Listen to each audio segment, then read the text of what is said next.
Hello student, मैं सीमा श्रीवास्तव अपने YouTube channel में आप सबका स्वागत करती हूँ। बच्चों, आज हम लोग क्लास 12th की आरोह भाग 2 की पाठ 3 रघुवीर सहाय जी की रचना कैमरे में बंद अपाहिज पढ़ेंगे।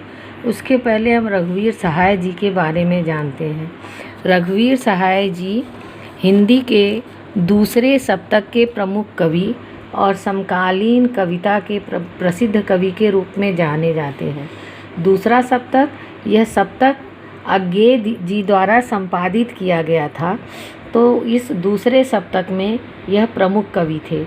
रघुवीर जी का जन्म सन 1929 को उत्तर प्रदेश के लखनऊ में हुआ था। लखनऊ को नवाबों के शहर के नाम से जाना जाता है।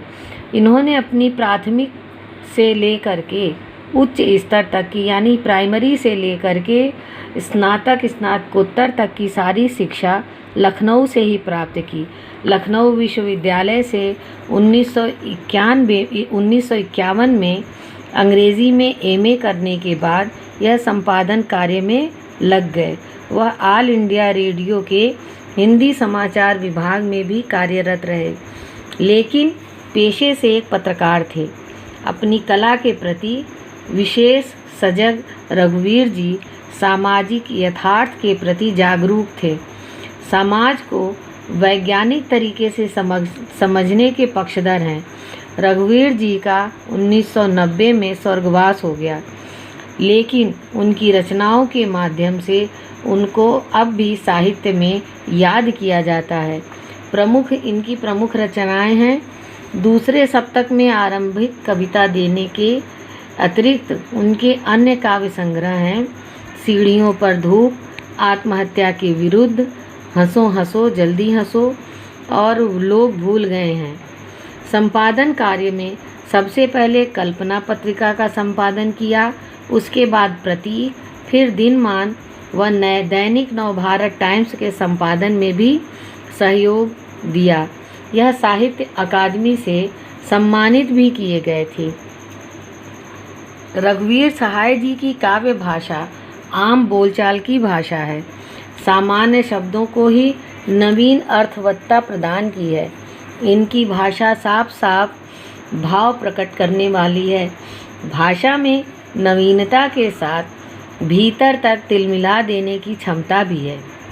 छंदानुशासन से दूर भाषागत यथार्थ कविताओं को विचार से जोड़ता है। इसी अर्थ में वह अन्य कवियों की भाषा से अलग है। अब हम आते हैं इनकी लिखी रचना कैमरे में बंद अपाहिज। बच्चों, यह हमारी हिंदी की पाठ्य पुस्तक आरोह में संकलित है और रघुवीर सहाय जी की जो रचना है कैमरे में बंद अपाहिज, इस शीर्षक कविता से उद्धृत है।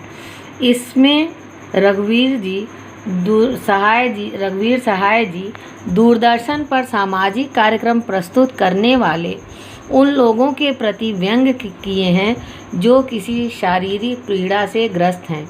व्यक्ति की पीड़ा व उसकी संवेदना को न समझ पाने का कारोबार करते हैं।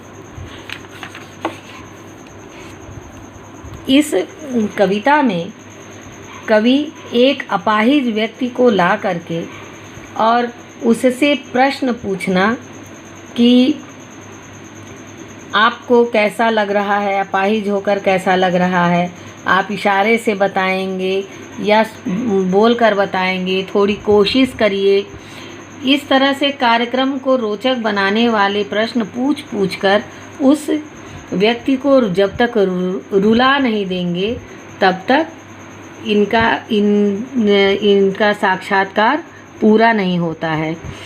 इस कविता में उस असहाय अपाहिज व्यक्ति को प्रश्नों के उत्तर न दे सकने पर सोचने व कुछ और अन्य प्रश्नों के उत्तर बताने के लिए विवश किया जा रहा है और उसकी पीड़ा से आनंद उठाकर उसे इतना कष्ट दे दिया जाए कि वह व्यक्ति सहन न कर सके और रो दे। तो बच्चों, हम इस कविता को आज पढ़ेंगे अपनी क्लास में और इस कविता के बारे में जानेंगे। धन्यवाद।